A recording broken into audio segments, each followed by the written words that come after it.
Welcome back to the show. We love having you here. This is Grapevine. Now, let me take you into some 411, let you know what has been happening on the social media streets. And we cannot fail to mention the big wedding, Akothe's wedding that has been talked about. The whole of last week, people are still talking about it. And right now, Dr. Ofoneke, who was the MC of the event, just mentioned or revealed that he was paid a whooping 1.4 million Kenyan shillings. Like 1.4 million Kenyan shillings just to MC on this particular wedding or at this particular wedding. So kama Kothe alitumia 1.4 million Kenyan shillings. Let's do the math. And there was you saw how that wedding was looking, grand and all. Sasa hii wedding ilitumika pesa ngapi? Enyewe tumia pesa ikuzoe.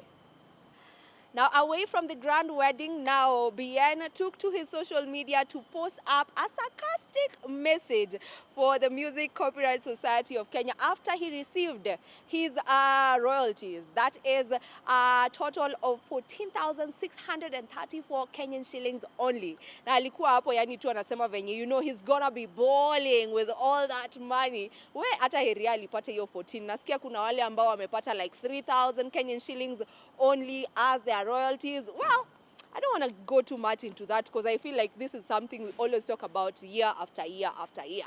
Now, speaking of Bien, the entire Sauti Sol just posted their tours, their USA tour and their Canada tour that will be happening in May and August respectively. And aside from that, they also will be having a show, a Forbes show that was actually posted by Forbes on their Instagram account, where Sauti Sol will be part of the headliners over there that in Botswana, to be specific. The show will be happening on the 23rd. Yani, Sauti Sol really just fly our flag up there. Like, I feel like sijui ningekuwa najua MCSK personal yaki. Because these guys do so much. Congratulations, Sauti Sol, and keep doing what you do. Let's now cross borders over to Tanzania. And you remember, was it last week but one, when Harmonize was talking about if you are an East African artist, or rather if you're just an African artist, na hauna Range Rover, he does not recognize you as an artist because what are you doing? If you can't drive a Range Rover as an artist, what are you doing? And after saying that, I don't know if it's just coincidence because we saw OG bought a Range Rover back then. We talked about that. And then Zuchu has just bought a Range Rover for herself. Alafu pia Nandi, the African princess, has just bought a Range Rover for the husband, Bill Nas, on his birthday. Range Rover here, Range Rover there, Range Rover... Paka nimejichanganya. Range Rover here, Range Rover there, Range Rover... Range Rover everywhere. Do you guys know that Sauti Sol song, Ile Money Lover? Do you love me, baby?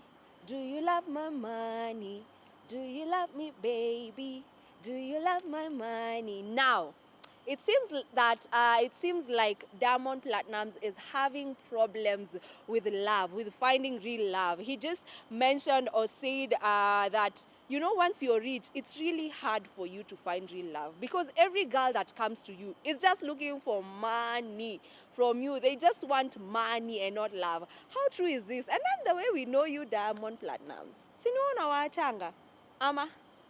As Diamond Platnumz is struggling to find genuine love, his friend Rayvanny, on the other hand, seems to be thriving at this thing called love. Now, we know that Rayvanny and the baby mama got back together and Rayvanny actually did a song for her. The song is called Forever. And Rayvanny was the video vixen of this particular song. Now, Rayvanny has decided to put it, you know, to make it official, not really with a ring, but he wrote the name of Rayvanny as a tattoo on his wrist. Yes, he wrote it right here on his wrist. Now, he documented it on his Instagram story and said that it is really painful. You know, getting that tattoo is painful, but it is worth it because he loves this woman and this woman is just amazing for him.